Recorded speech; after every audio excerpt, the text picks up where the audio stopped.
Every Spider-Man Ever presents Amazing Spider-Man issue 31.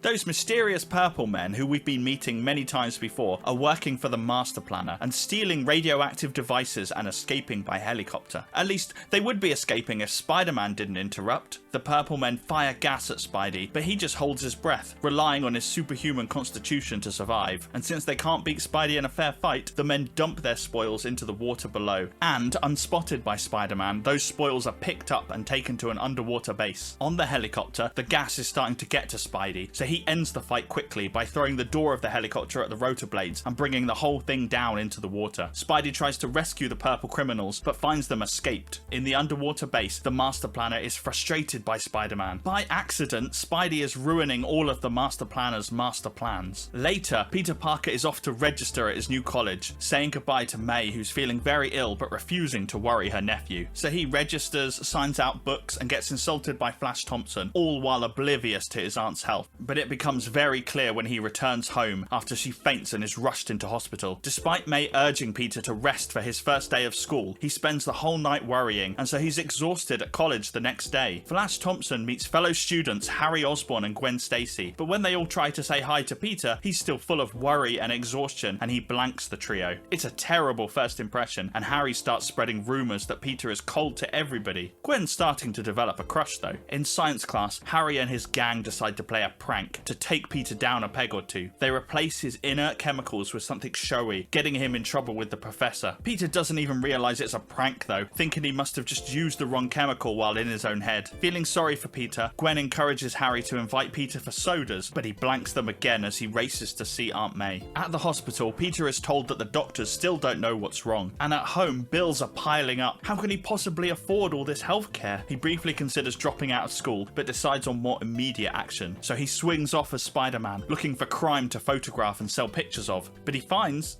nothing. The night is a bust. He goes home and falls asleep over his studies, and so he's a zombie once again the next day at school, and his classmates continue to gossip about him. Meanwhile and elsewhere, J. Jonah Jameson is cursing the lack of news, yelling at Foswell to bring him a story about the stolen nuclear equipment, and Ned asks Betty if she has an answer for him yet. Will she marry him? But she's waiting to learn Peter's secret first. And later, Foswell is dressed as Patch, doing what Jonah wanted, and discovers that a very stealable shipment of nuclear equipment is heading into the city tonight. At college, Gwen is getting frustrated that Peter's the only guy that hasn't looked at her in any way, so she goes into full flirting mode, only to have Peter race past her, keen to get to the hospital quicker to spend longer there. He'll pay for that, she threatens. And they still don't know what's wrong with Aunt May, and so Peter swings as Spider-Man, looking for a payday. Instead, he bumps into Patch, secretly Foswell, who informs Spidey of the robbery planned that night. With nothing better to do, Spider-Man checks it out. He finds the purple men again, stealing from a cargo ship. When they spot him, they try the gas once more, but Peter has taken precautions this time, and the gas is ineffective. He fights the men, using the ship's boom to bowl them over, and then webs up the crates that they try to dunk into the water. But before Spidey can take pictures, the purple men flee into the ocean, and Spider-Man is left with no information at all. He stopped the robbery, but he can't exactly make money from an empty harbour. But we do learn that he's built his own gas mask underneath his Spidey mask. At the underwater base, the Master Planner monologues once again, and we learn three things. There's somebody who has fought Spider-Man before, they're building some kind of laser, and they want to deal with this Spider-Man menace once and for all. And elsewhere, at the hospital, the doctors have finally found out what's wrong with Aunt May,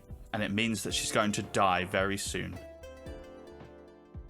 Thanks for watching, and while you decide what to watch next, here's a fun fact about this issue. This is the fourth and final month where Marvel was known as Marvel Pop Art Productions, an ill-advised attempt by Stan Lee to tie Marvel into an upcoming art trend.